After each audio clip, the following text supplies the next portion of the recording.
Congress party నేతలు దాడులు దౌర్జన్యాలకు పాల్పడుతున్నారని సూర్యాపేట జిల్లా బీఆర్ఎస్ పార్టీ అధ్యక్షులు బడుగుల లింగయ్య యాదవ్ ఆరోపించారు. అరాచక శక్తులను ప్రోత్సహించడం తగదని అన్నారు. కాంగ్రెస్ 2 ఏళ్ల పాలనలో అరాచకాలు తప్ప అభివృద్ధి శూన్యమని తెలిపారు.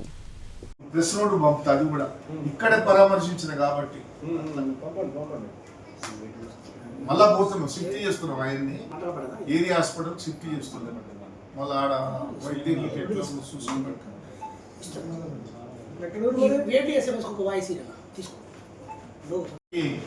నమస్కారం. ఇవాళ కాంగ్రెస్ పార్టీకి చెందినటువంటి సూర్యాపేట నియోజకవర్గం టౌన్కు చెందినటువంటి కొంతమంది వ్యక్తులు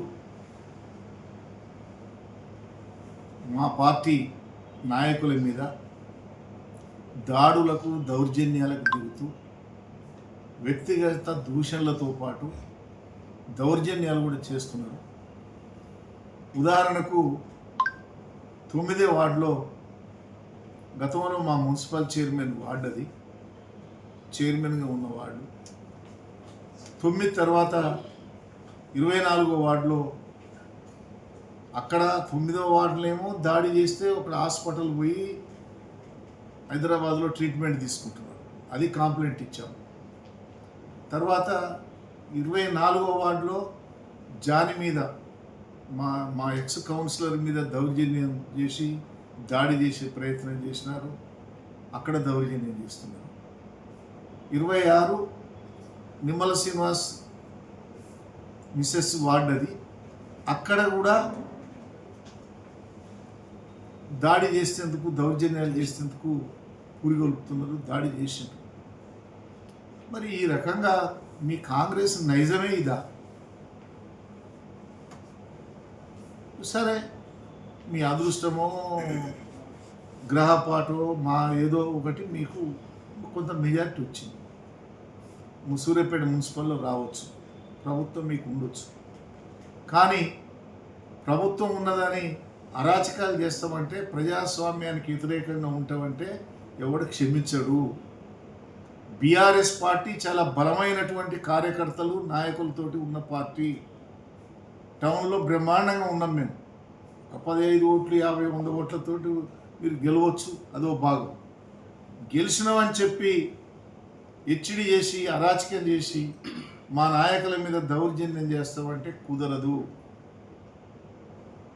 ఏమండి, జగదీశ్వర్ రెడ్డి గారు 10 సంవత్సరాలు మంత్రిగా చేసిండు, 3 సార్లు శాసనసభ్యుడైంది. మేమేమైనా దౌర్జన్యాలు చేసినామా? ఒక్క చిన్న తప్పుడు కేసు పెట్టినామా ఎవరి మీదనైనా? మేము పెట్టలే. ఆయన ఏనాడు కూడా అట్లా చెడును ప్రోత్సహించలే.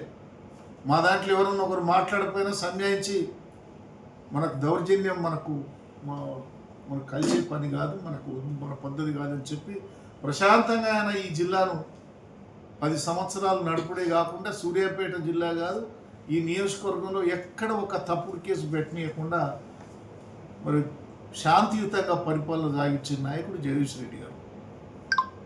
మేమే అట్లా అరాచకాలు చేయాలి, తప్పుడు కేసులు పెట్టాలంటే ఏమో మీ పరిస్థితి. కానీ మేము జిల్లా మంత్రి గారికి కూడా చెప్తున్నాం, ఉత్తమ్ కుమార్ రెడ్డి గారికి, ఓ జిల్లా పార్టీ ప్రెసిడెంట్గా మా కోరిక ఏంటంటే, ఇటువంటి దౌర్జన్యాలు ఎవడు చేసినా మీరు ఆపండి, మీరు హెచ్చరించండి. ఇటువంటి దాడులు మళ్ళా ప్రతి దాడులు మంచి చెడు ఇదంతా అశాంతి వచ్చే పరిస్థితి రాకుండా ముందలనే ఇటువంటి సంఘ వ్యతిరేక శక్తులను ఆపే ప్రయత్నం చేయాలని చెప్పి జిల్లా మంత్రికి కానీ ఇక్కడ ఉన్నటువంటి కాంగ్రెస్ పార్టీ నాయకులు కూడా నేను విజ్ఞప్తి చేస్తున్నా. ముఖ్యంగా పోలీసు వారికి కూడా నా విన్నపం ఏంటంటే, జరిగిన దాన్ని వాస్తవం ఏందో చూసి ఇటువంటి అరాచక శక్తులను కట్టడి చేయకుంటే మీ కంట్రోల్ కూడా దప్తరి. కాబట్టి మేము ప్రజాస్వామ్యయుతంగా కొన్ని బాధ్యత గల పదవులు చేసినటువంటి వ్యక్తులు ఇక్కడ ఉన్నారు. మున్సిపల్ చైర్మన్ ఉన్నాడు, జిల్లా గ్రంథాలయ చైర్మన్ ఉన్నాడు, వైస్ చైర్మన్ మున్సిపల్ ఉన్నాడు, తయారు బాయ్ లాంటి ఇక్కడ సీనియర్ కౌన్సిలర్ ఉన్నారు. ఆనంద్ గారు ఉన్నారు, భిక్షన్ గారు ఉన్నారు, అందరూ సీనియర్ నాయకులు, ఇక్కడ ఉన్న నాయకులు, అన్ని రంగాల్లో ఆరితేరున్న నాయకులు మా వాళ్ళు. కానీ ప్రజాస్వామ్యయుతంగా గౌరవించాలి, జగదీశ్వర్ రెడ్డిని గౌరవించాలి, కేసీఆర్ గారి ఆలోచన విధానంతో నడవాలి అనేది బీఆర్ఎస్ పార్టీ ఆలోచన తప్ప ఇటువంటి దౌర్జన్యాలు జరపకుండా చూడండి, చేయొద్దు అని చెప్పి మేము విజ్ఞప్తి చేస్తున్నాం.